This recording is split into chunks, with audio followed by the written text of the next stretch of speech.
Нығмет Нұрмақов мамандандырылған мектебінің 6 оқушысы әлемнің ең үздік университеттерінің білім грантына ие болды. Солардың бірі Мұхаммед Арыстан Түсіп Flex бағдарламасының түлегі. Бір жыл бойы Уисконсин штатында тегін білім алып келген. Ол Дубудж университетіне жолдама алып отыр. Амбассадор мамандығын таңдаған Мұхаммед Арыстанның алға қойған мақсаттары да айқын. Өзімнің оқуымды шетелде бітіргеннен соң міндетті түрде Қазақстанға ораламыз. Мақсаттарым ол Европаны көріп, одан кейін екі елдігі салыстырып системасын алу және Европаның немесе Американың ең жақсы университетіне түсу, магистратураны және докторантураны алу.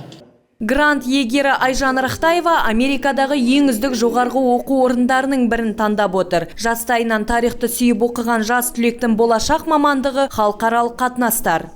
Маған әрқашан дүниежүзі тарихы, әрқашан дүниедегі болып жатқан заттар, жаңалықтар қызықты болды.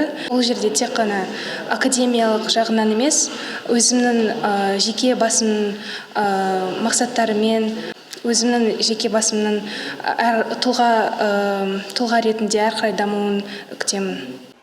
Жас түлектердің мақсаттары биік. Шетелде мол білім мен үлкен тәжірибе жинап келіп, елінің игілігіне жұмыс істеуді армандайды. Мектеп бітірушілер тамыз айының соңында мұхит асып, Америкаға аттанбақ. Аяжан Кенеспек, Жасұлан Мақұлбеков, Лола Калышева, Life 09.